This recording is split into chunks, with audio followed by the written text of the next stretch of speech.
Bismillahirrahmanirrahim. Assalamualaikum warahmatullahi wabarakatuh. Hmm. Alhamdulillahirabbil alamin wa bihi nasta'in ala umurid dunya waddin. Shalatu wassalamu ala rasulillahi ajma'in. Asyhadu an la ilaha illallah wahdahu la syarikalah wa asyhadu anna Muhammadan abduhu wa rasuluhu la nabiyya ba'dah. Amma ba'du. Alhamdulillah, kita masih diberi nikmat oleh Allah Subhanahu wa taala. Dengan maha baiknya Allah, Allah kasih kita nikmat yang kalau kita hitung tidak ada duanya. Bahkan kalau kita mau menandingi, membanding-bandingkan dengan Allah tantang. Qul law kana al-bahru midadan li kalimati rabbi lanafidal bahru qabla an tanfada kalimatu rabbi walau ji'na bimithlihi madada. Duhai hambaku, kalau kalian ternyata ingin menghitung nikmatku, Allah bilang gini, aku kasih engkau satu lautan untuk engkau jadikan tinta menulis nikmat-nikmatku. Sekiranya itu masih kurang, aku kasih lagi laut yang semisal laut yang pertama. Apakah itu semua cukup? Enggak bakal cukup. Jadi itu perumpamaan kalau misal ada seorang hamba yang ingin mengungkit-ungkit nikmat Allah, ingin menghitung nikmat Allah, kayak gitu ya. Salawat serta salam tidak lupa kita haturkan kepada Rasulullah Muhammad SAW, yang dengan perjuangan beliau kita bisa merasakan manisnya Islam, iman ya. Ilmu-ilmu pengetahuan Islam yang membuat hati kita enak, tenang ya. Yang begitu juga kerennya beliau untuk dijadikan suri tauladan dalam segi apapun ya kan. Dalam segi ekonomi, cara beliau berdagang, terus dari segi percintaan mungkin ya kan, dari segi percintaan semuanya bagus buat kita tiru. Nah, berkat beliau, perjuangan beliau, tetesan darah beliau ya kan, kita bisa merasakan nikmatnya Islam, iman. Oke, kenalin, nama saya Riza Eko Utomo, panggilan Riza ya. Saya ingin sharing ke kalian satu kalimat yang udah saya baca dari buku kitab Al-Hikam, tapi saya bacanya dari versi terjemahannya ya. Kalau dari versi aslinya itu berbahasa Arab gundul, nggak ada harokatnya ya kan. Jadi saya beli yang versi bukunya bahasa Indonesia ya, buat bacaan. Yang entah kenapa ya, kitab ini begitu melegenda. Kitab Al-Hikam begitu melegenda.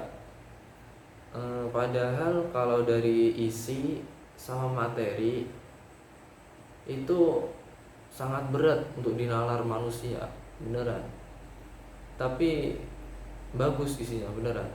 Recommended lah buat kalian baca. Kita baca bareng-bareng gitu, enak. Jadi kalimatnya tuh gini, terkadang Allah membuka pintu ketaatan, membuat ketaatan, tapi menutup pintu penerimaan.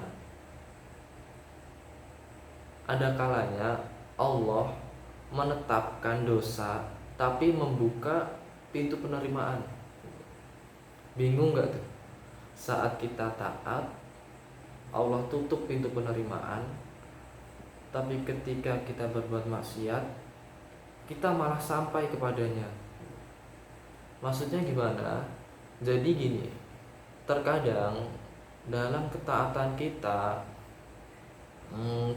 masih melakukan sesuatu yang merusak keikhlasan.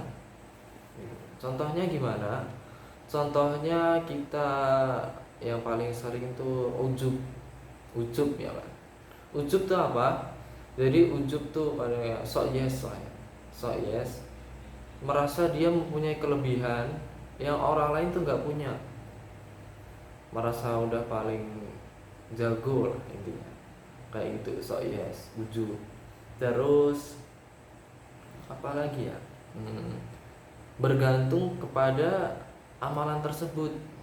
misal misal udah sholat duha ya kan, merasa saya pasti rezekinya lancar nih gitu. Habis sholat tahajud udah merasa paling udah, saya pokoknya pasti nanti sukses kayak gitu. Ya nggak apa-apa, tapi nggak usah ngatur Allah gitu loh maksudnya.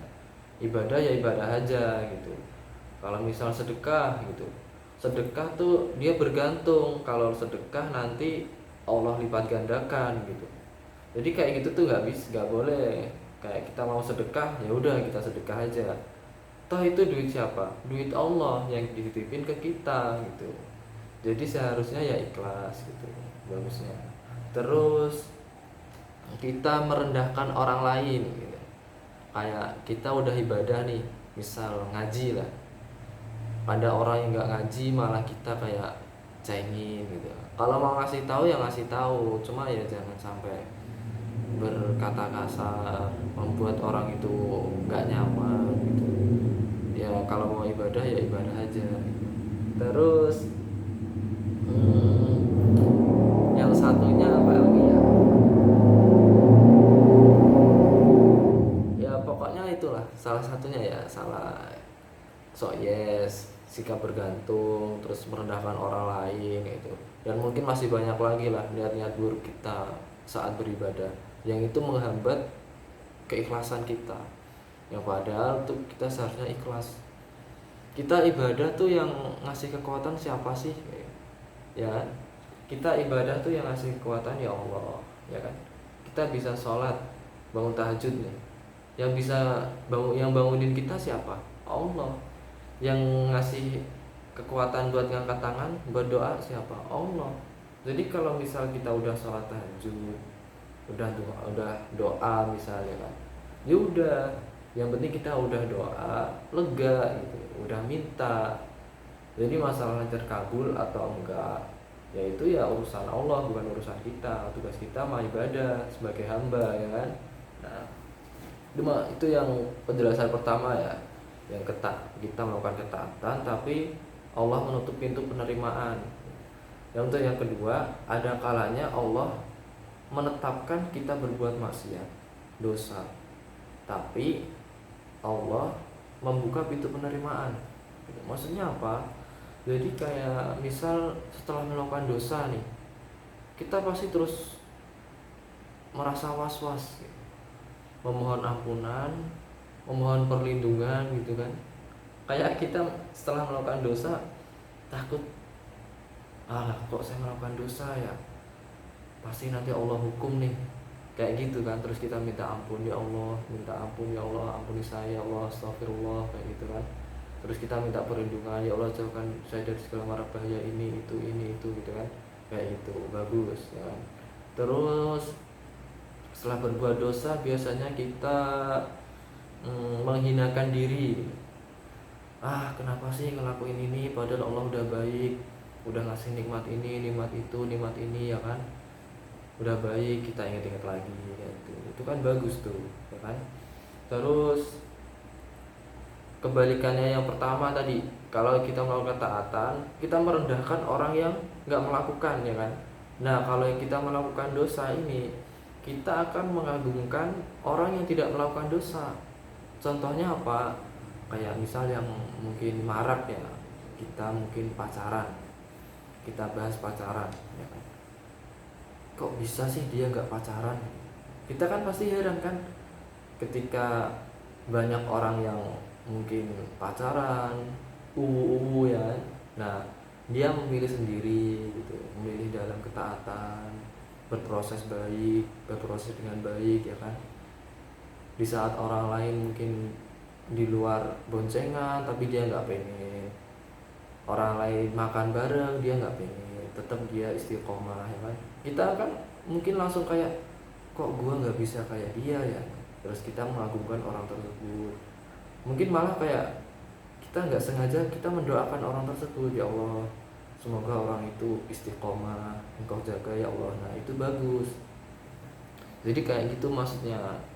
Jadi kalau menurut buku tersebut ya, kalau kita mau ibadah ya ibadah aja gitu. Nggak usah terus sok yes, merasa bergantung, terus menghina orang lain gitu, nggak usah. Terlebih baik lagi ya kita ibadah ikhlas ya kan, nggak merendahkan orang lain. Terus jangan sampai kita melakukan dosa yang melampaui batas gitu. Dosa yang kecil-kecil lah itu Allah ampuni gitu. Jadi jangan sampai melampaui batas ya, kayak gitulah intinya. Ya mungkin sekian dari saya, itu aja. Terima kasih, maaf kalau apa yang saya sampaikan kurang berkenan, ada salah kata. Sekian dari saya. Billahi taufiq wal hidayah. Wassalamualaikum warahmatullahi wabarakatuh.